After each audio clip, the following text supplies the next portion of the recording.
These are the questions of yogis in the Canberra retreat. First question from Benny. Sayadaw, please tell us a little of the history of this particular technique. Who first developed it?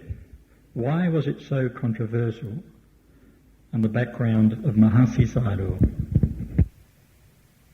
Christian's question. Please could you explain why a state like anger is not an emotion in Buddhist psychology? And what is the difference between an emotion, fear, sadness, and a state like anger and greed? Question of Bhikkhu Sumangalo. Is it possible to sit too long in Vipassana meditation? From Sky. Venerable Sayadaw, when the noting is flowing easily and the consciousness is gone with no object to note, what is occurring then?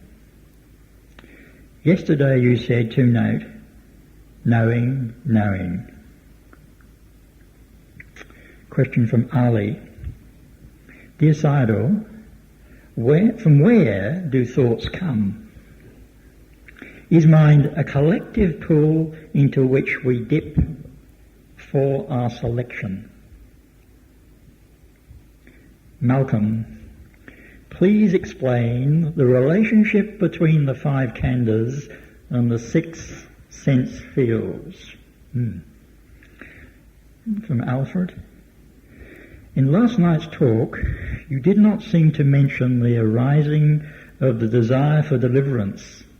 Could you please explain this in brief? Also, when referring to the fetters abandoned by the stream enterer, you did not mention attachments to rites and rituals. Could you please explain this in brief? From Susan Price. Dear Venerable Sayadaw, in your Time's Up stories, you described people who have become enlightened as peaceful and happy, loving no one and indifferent. I have always believed that an enlightened one would be extremely compassionate. Therefore, I am puzzled as to how one could be indifferent and compassionate. The two states seem to be opposite to each other. Could you explain, please? From Peter Wroblewski. I refer to the story you told about the man who left his wife and child to practice the Dhamma. After he became enlightened, he abandoned them and was unmoved by their suffering. His attitude seemed callous to me. Why did he not show compassion for them? Why did he not resume his responsibility for them, particularly since he had completed the work? And why would he like to be a monk and dislike being a householder? I thought arahants were beyond likes and dislikes.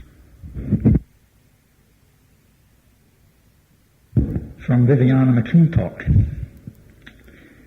At the moment of death, with the consciousness that has fallen and is arising again, has it got any idea or control over where or whom it will arise with, or who it will arise in? I'm sure about that one.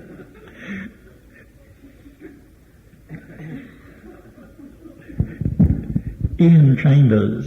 Dear Sayadaw, my interest is in the application and benefits of Vipassana meditation to daily life. What are the most important things to be mindful of in order to successfully apply Vipassana to daily life? And how can we know whether we are practicing skillfully or unskillfully without regular interviews with a teacher? Can we measure progress or skillfulness of practice ourselves? And the final question from Philip Ayres. Bhante, Venerable Mahasi Sayadaw mentioned Sotapanna doubts. Can you explain these, please? Respectfully, Philip Ayres. The first question, altogether 12 questions, but the Peter's question is not one, about 4 or 5 questions. Peter Robleski. I told you one meditator must ask only one question. You had here 4 or 5. Benny, Sarah, please tell us a little of the history of this particular technique. Who first developed it? Why was it so controversial? The background of Mahasi Sayadaw. Yes. This particular technique, I think, refers to the rising and falling of the abdomen. Noting of the rising and falling of abdomen. Is it right? Yes. Venerable Mahasi Sayadaw, when he was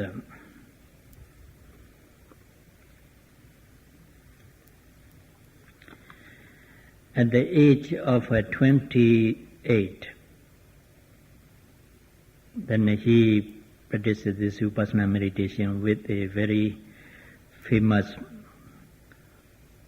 meditation teacher, monk, who was known as an Arahant. When he practiced under his guidance, one of the disciples of that Sayadaw, he is called Jetawang Sayadaw. Jetawang Sayadaw. One of these Jetawang Sayadaw's disciples is a layman who, at the time he was practicing this meditation, he was a monk. Later on he disrobed. He starts to practice this noting of rise and fall of the abdomen. He was one of the many disciples practicing meditation under the guidance of Jetawang Sayadaw. Mahasi Sayadaw also practiced this meditation at that time under the guidance of Jetawang Sayadaw. Then this monk, the disciple of Jetawang Sayadaw, tried many methods,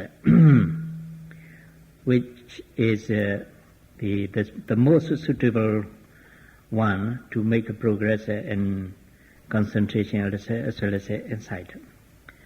Then he finds the abdominal movement as the most effective ones because he thought the abdominal movement is the characteristics of a wind element, Vayu element, Vayu Dhatu. It has many aspects to experience. So he tried it. Then he think it's very much effective. And then he told the other meditators to try it. The other meditators will try it. So they found it very much most effective in attainment of in gaining concentration as well as insight. Then their teacher, the Venerable Jetawang Sayadaw, accept it as the one of the techniques which is in accordance with the Mahasatipatthana Sutra, because in Mahasatipatthana Sutra, the 4 foundations of mindfulness, there is a chapter, contemplation of the 4 primary material elements, Prithvi Dhatu, Abo Dhatu, Tejo Dhatu, Vayu Dhatu. there. Patwi Dhatu, earth element, means hardness and softness. Abo Dhatu has the characteristic of fluidity and cohesion. Tejo Dhatu means the temperature or heat and cold. Vayu Dhatu has the characteristic of movement, motion, vibration, supporting. Then, when you are aware of the rising movement and falling movement, with the deep concentration you are realizing the movement, just a movement, without the form of the shape of the abdomen, sometimes without the shape of your bodily form. So, gradually you come to realize a series of movements which are arising in person way. This is in accordance with or in conformity with what the Mahasatipatthana Sutra describes as the contemplation of the four material elements. So Jetavana Sayādaw, the Venerable Jetavana Sayādaw, accepted. Then the Mahasi Sayādaw also tried that method. Then he also found it very successful and effective.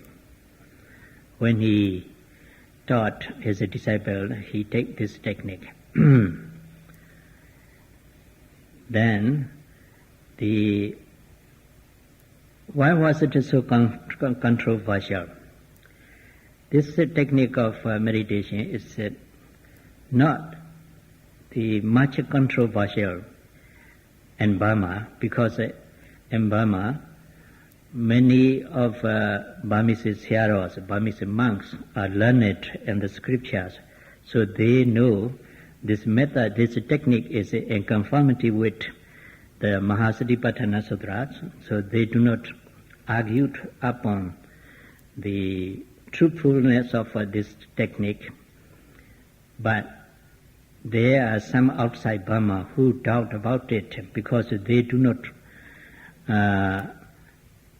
correctly know the scripture. All the scripture describes as to the four material element, contemplation of the four material elements. They take only name, what is that? Abdomen. They think when we observe abdominal movement, rising movement and falling movement, they do not pay any attention to the movements, but they pay attention to the abdomen. But in Mahasatipatthana Sutra, there is no mention about the abdomen, they said. That's why they are arguing about this one, because they are not learned. Then, another one, Christian, please could you explain why a state like anger is not an emotion in Buddhist psychology, and what's the difference between the emotion, fear, sadness, and the state like anger and greed? Yes. As you know, the Buddhist psychology classified bodily and mental phenomena into 5 aggregates. The first aggregate is aggregate of materiality, material process phenomena. The second aggregate is the aggregate of a feeling or sensation. It doesn't say emotion. Aggregate of a feeling or sensation. Then the third aggregate is the aggregate of a perception. The fourth aggregate is the aggregate of mental formations. The fifth one is the aggregate of the consciousness. The second one, aggregate of a feeling sensation, includes pleasant feeling, unpleasant feeling, and neutral feeling. except this feeling, the other all mental concomitants or mental associates are included in the fourth one, aggregate of formations, including fear, anger, and so on. But sadness it's a feeling or sensation, so it's included in the second one, aggregate of a feeling or sensation. So when the Buddhist psychology classified into these five aggregates, the anger, such as anger and fear, is not included in the second one, the feeling aggregate of a feeling or sensation. It could not be included there because when the Buddhist psychology describes the dependent origination. Dependent origination has 12 links. If I explain you very briefly,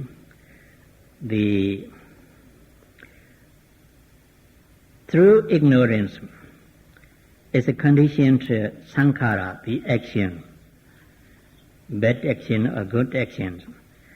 Through the actions, the consciousness of a rebirth arises. Then through the consciousness of a rebirth, there arises nama and rupa, mental process and physical process. Through mental process and physical process, there arises 6 sense organs. Salayana we call it, 6 organs or 6 sense field. Through these 6 sense organs, there arises a contact with 6 objects. Through the contact, there arises a feeling or sensation. Here, this is the aggregate of a feeling or sensation. Through feeling or sensation, there arises attachment or craving. Through craving, there arises a clinging. Through clinging, there arises a action or deeds. Through action or deeds, there arises the consciousness of a rebirth. Then, through the consciousness of the rebirth, there arises a rebirth. Through rebirth, there arises a decay, death, and so on. So here, the feeling or sensation arises dependent on the contact. Then, through dependent on feeling or sensation, there arises a craving. If the anger, such as anger, is included in the feeling, here one link is missed, because dependent on anger, there won't arise any craving or attachment. So that's why the anger is not included in the feeling, the aggregate of a feeling or sensation.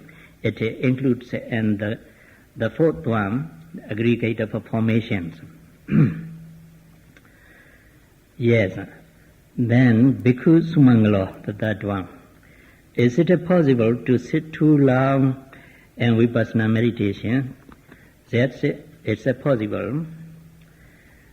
In Burma, there are some vipassana meditators who sit 10 hours, 13 hours, 14 hours, 20, 24 hours, and 36 hours in a session without changing position. It could be done, but it's not necessary. It's not necessary.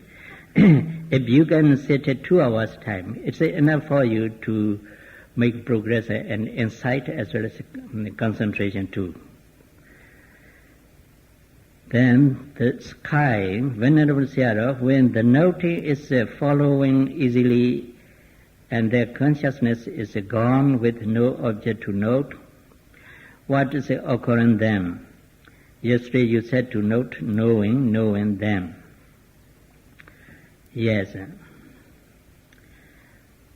When the noting is flowing easily, and the consciousness is gone with no object to know. The consciousness is gone with no object to know is wrong. Because the consciousness has its object always. Unless there is an object, the consciousness doesn't arise. Only there is an object, the consciousness arises. So, if she say the consciousness is gone with no object to know, it is wrong. Yes. What's occurring them? Yesterday you said to not knowing. Yes. At that moment, the consciousness knows nothingness. So you have to note that consciousness which knows the nothingness, making mental know as knowing. Because you know it means nothingness.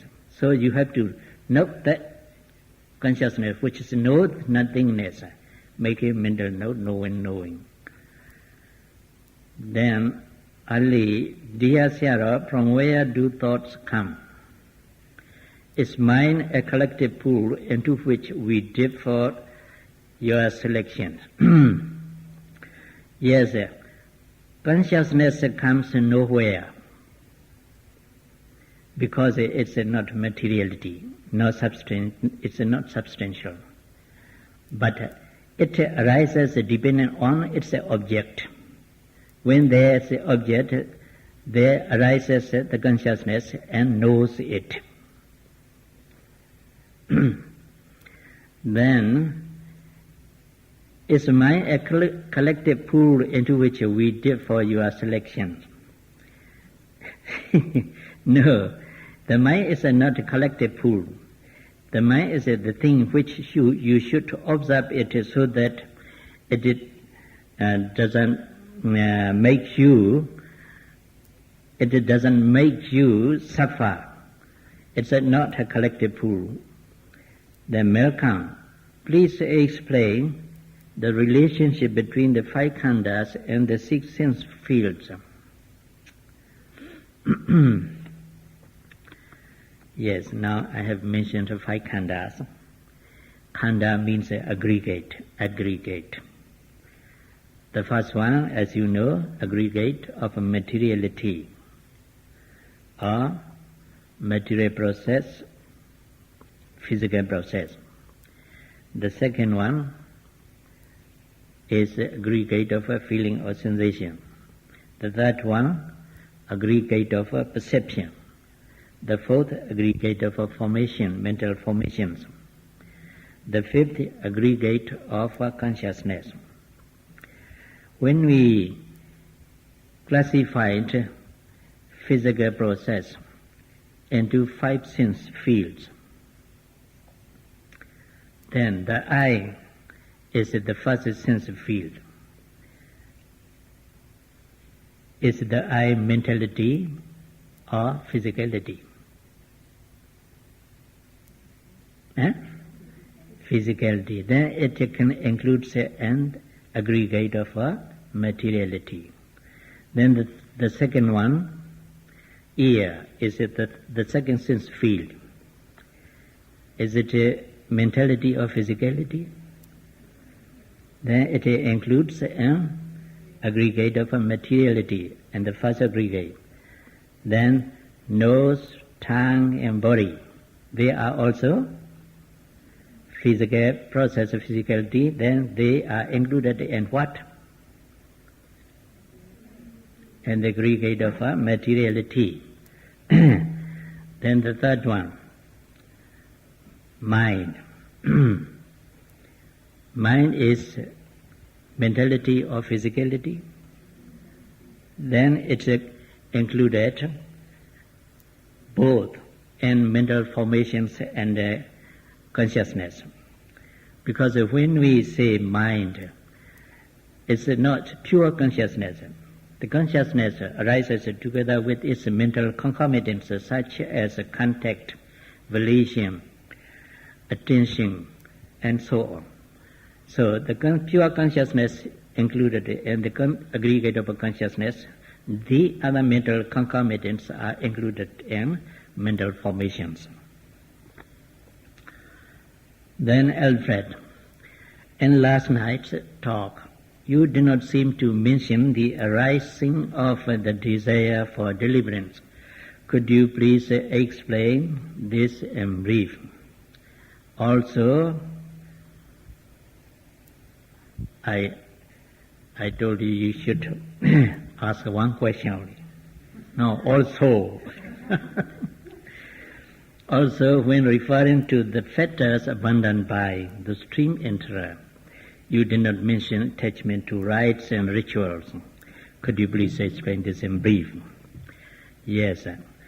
In last night's talks, you did not seem to mention the arising of the desire for deliverance. Could I mention or not? Did I mention or not? I mentioned. He seems to be sleepy.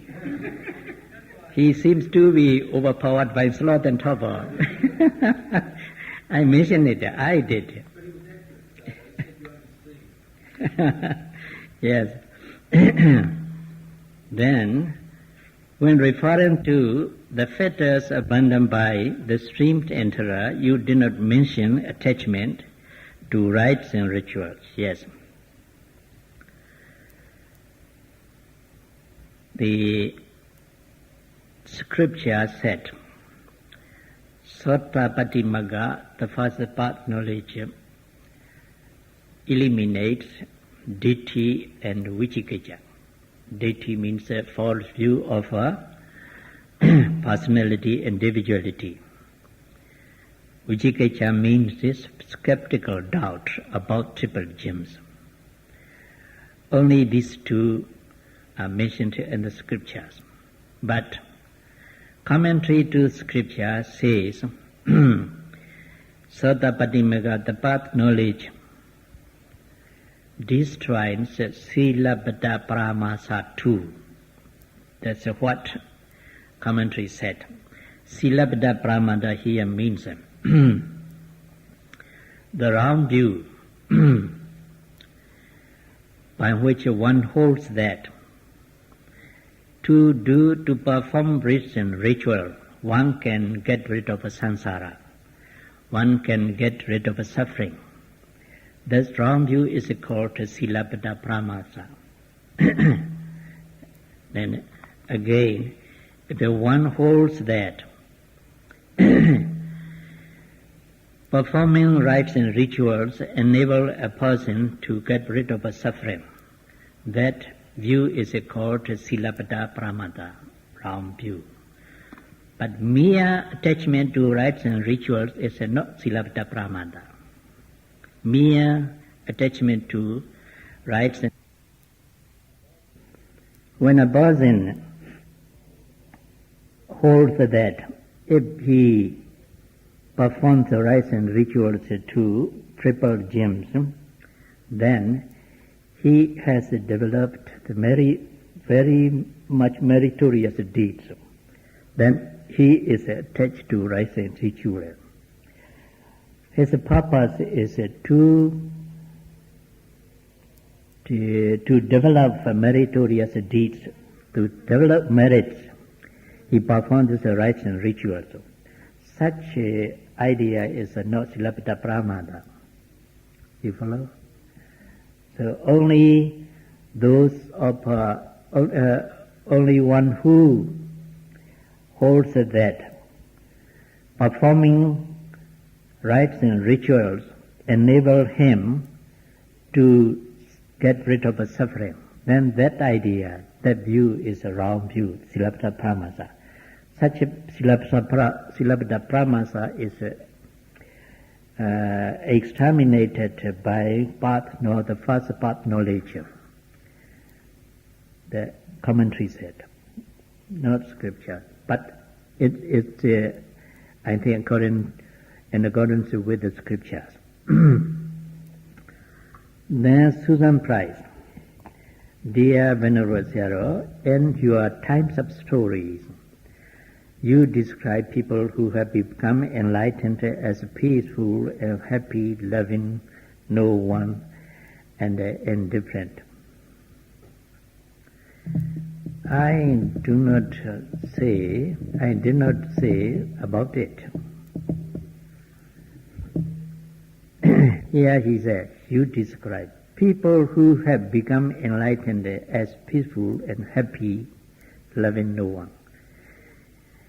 People who have become enlightened must be classified in four. The first is Sotapanna, the second Sakadagami, the third Anagami, the fourth Arahant. Only Arahants who have completely destroyed all defilements love no one. Here,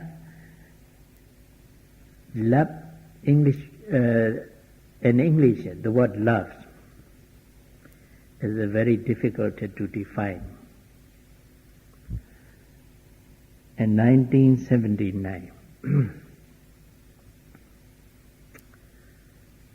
when I conducted a meditation retreat in IMS, Massachusetts, together with the Venerable Mahasi Sayadaw, in the questions and answers session, one of our meditator, about 30 years old lady, asked a question put to me.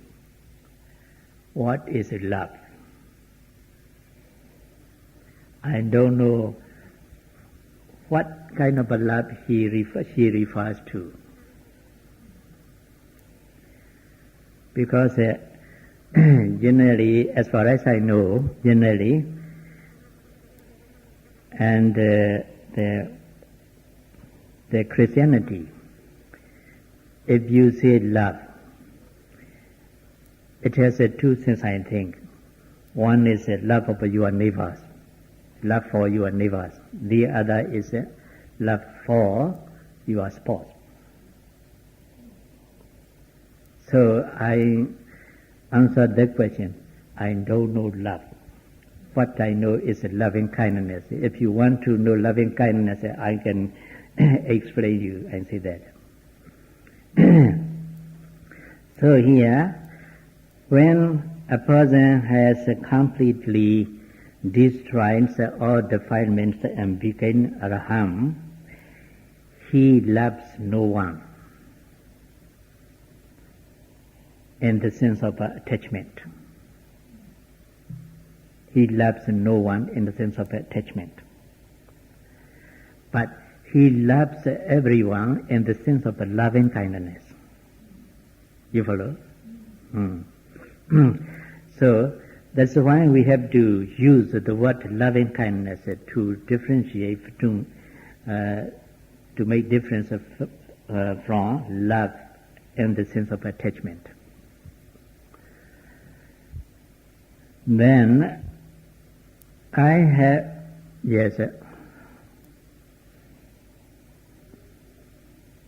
have always believed that an enlightened one would be extremely compassionate, right?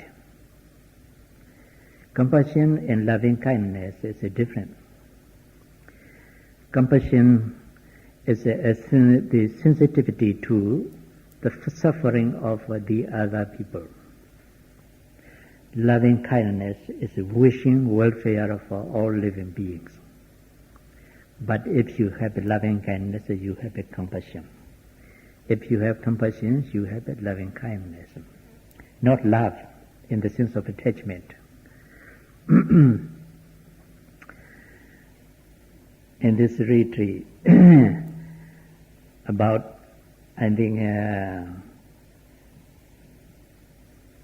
a week after our retreat started, one of the meditators requested me to talk about love and relationship. love and relationship.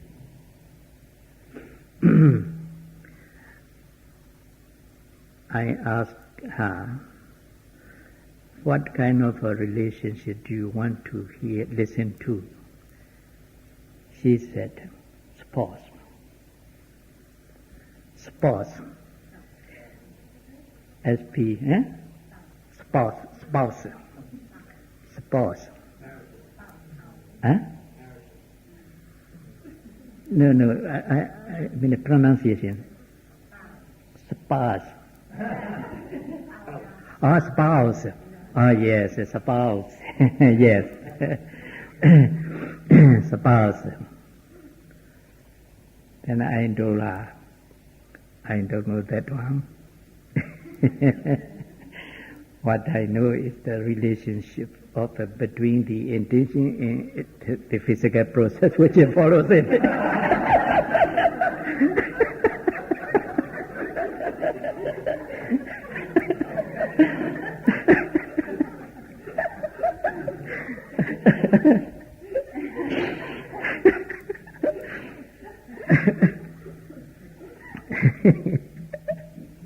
Very amusing.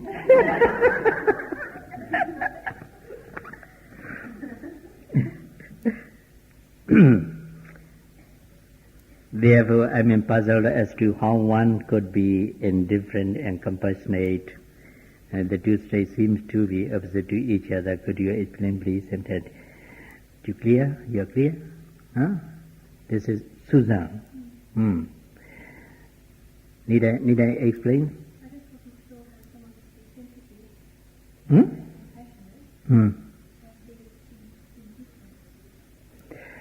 Compassionate is not indifferent. It's not indifferent. Compassionate is, I told you, the sensitivity, suffering of the other people. It's a very different from indifference.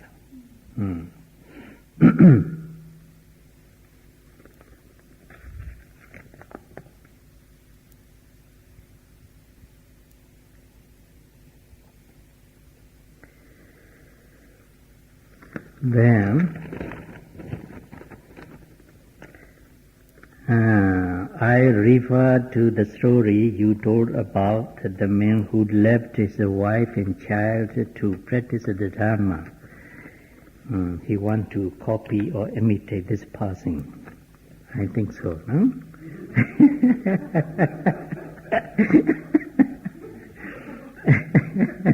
He want to follow suit.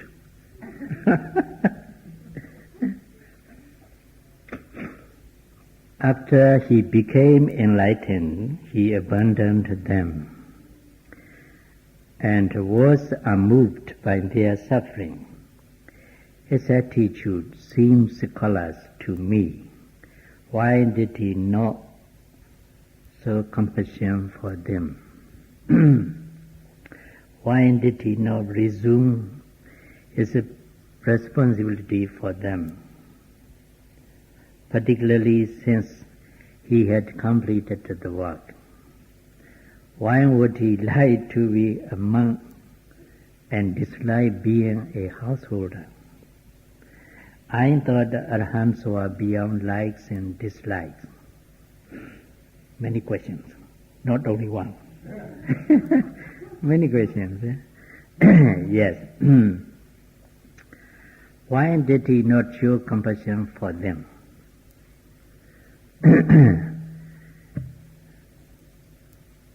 When the monks did not open the eyes and was not affected by the suffering of these people, that means that the monk has a lot of compassion for them, a great deal of compassion for them. If he opened his eyes and picked up the child, the baby, and embraced him, then the mother of the baby would think, this monk still loves my child, my baby, and also me too. Then he will come again, maybe embrace the monk. Then the monk is Arahant. If he did that, he would have a great deal of suffering because of his bad karma. So to avoid it, the monk has to be indifferent. The monk was compelled to be indifferent to the child and the lady. When the lady knew that the monk was indifferent to them, with her pride and conceit, she turned his back to the monks and walked away. Then she is happy. She suffered no longer. She had no longer suffering. Then, why did he not resume his responsibility for them? Because this questioner hasn't yet attained the arahantship. He thinks he has a responsibility for laity. But arahant, a monk, has no responsibility for anyone. The husband has responsibility for her family, his family. The monks are neither husband nor a layman. He has no responsibility to take care of these things because he has no connection with the former wives or child. So he hasn't any responsibility it. Then particularly since he had completed the work, yes, since he had completed the work, he has no responsibility for them. And why would he like to be a monk and dislike being a householder? I thought arahants were beyond likes and dislikes. Yes, he was also beyond likes and dislikes. He become a bhikkhu not because he likes to be a bhikkhu, but his life, the life of a bhikkhu, is suitable for his purity without being any defilement, without having any defilement. So he has to live as a bhikkhu, not because he likes it. Then he is also beyond likes and dislikes. So Peter also has to strive to be that monk who is beyond likes to dislike. Likes and dislikes. Then Viviana, at the moment of death, with the consciousness that has fallen, is rising again.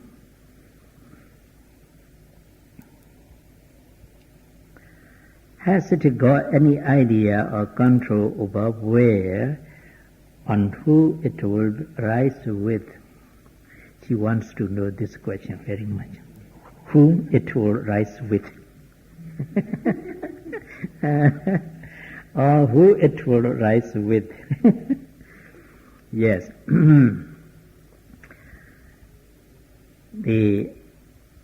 When the death consciousness has disappeared, passed away, then another consciousness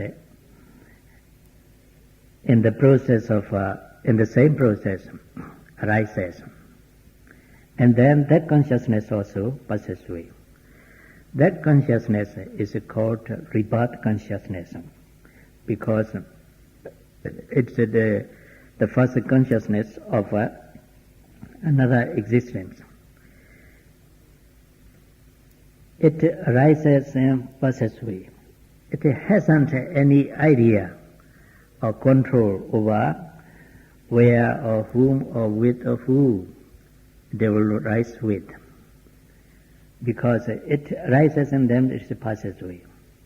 But then here you may ask one question, then what is it because of being reborn a rich man, a poor man? What is the cause of being reborn as an animal, and what is the cause of being reborn in the hell? You know this one. You know this. I need not to explain you. You know this. Do you know? Yes, what's that? Yes, bad deeds or good deeds you have done in the past existence. It guides the consciousness to be reborn in the hell or in Brahma world or in the human world and so on. So the first consciousness has nothing to do with these things. Then here, dear Sayadaw, my interest is in the application and benefits of a vipassana meditation to daily life. Very practical question. Yes. What are the most important things to be mindful of in order to successfully apply vipassana to daily life? Yes, when you live your daily life at home, you have to apply this mindfulness to your daily life as much as possible, but not specifically and not detailed. You need not, while you are doing something at home in your daily life, you should apply this mindfulness generally. General mindfulness you should be applied to what you are doing, not specifically. Say, when you are stretching your arms to hold something, you need not slow down it. You do it normally and steadily, and then you should be aware of it, generally, stretching. When you bend the arms to do something, then you need not slow down it. You do it normally, but you should be aware of it, bending and so on. But here, what are the most important things to be mindful of in order to successfully apply vipassana to daily life? Yes, mental states, emotional states. These mental processes are the most important things to be mindful of, because it's the mind that makes a person do evil things or meritorious deeds.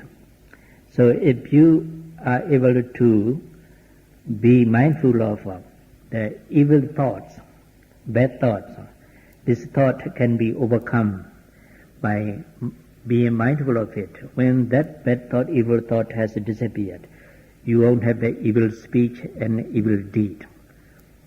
So these mental processes are the most important things to be mindful of to apply vipassana to daily life. And how can we know whether we are practicing skillfully or unskillfully? Without regular interviews with the teacher, can we measure progress or skillfulness of practice yourself? Yes, better to have interviews with the teacher, even though not regular. Occasionally, if you have an opportunity to have interviews with the teacher, is better. But you are able to know whether you practice skillfully or unskillfully when the measurement is the concentration. When your mind is concentrated to a certain extent and your daily practice, then you can say your practicing is skillful. But if you do not have a bit of a concentration, then you can say your practicing is unskillful. Can we measure progress or skillfulness of practice yourselves? Can we measure progress or skillfulness of practice yourselves? Yourselves or ourselves?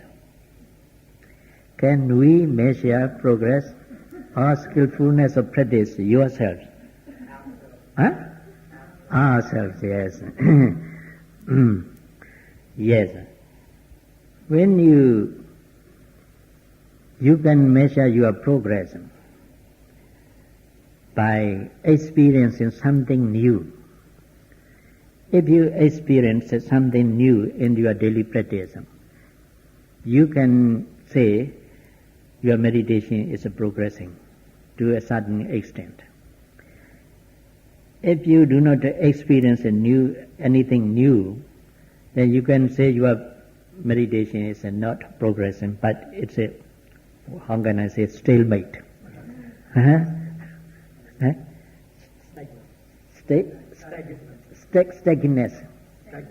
Stagnation.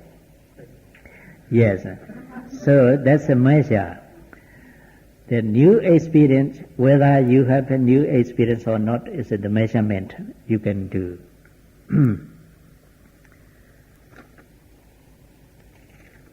Then this question. Whenever Mahasi Sayadaw mentions Sotapanna doubts, can you explain this please? Where did you listen to this, the mentioning of Mahasi Sayadaw? Huh? No. Mahasi Sayadaw doesn't mention like that. Maybe transcriber make mistakes. Mahasi Sayadaw doesn't mention it. You should read the other book written by Mahasi Sayadaw, that you will find it. Mahasi Sayadaw doesn't mention it. Then finish. Very good. In time. So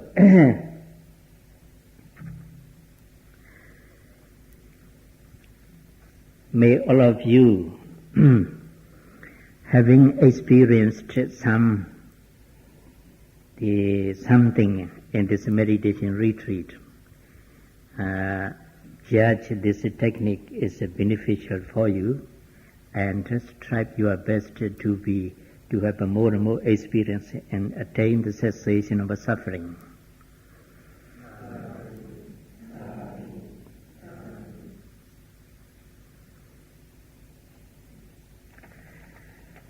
I am leaving tomorrow about 9 o'clock. But Upanyavaro, I think, have explained you about it. I'm leaving for Melbourne and car. So at night I'm leaving here and taking lunch in Canberra, and I think I'll be able to leave from Canberra at 11 o'clock. Then let us meet next year, December.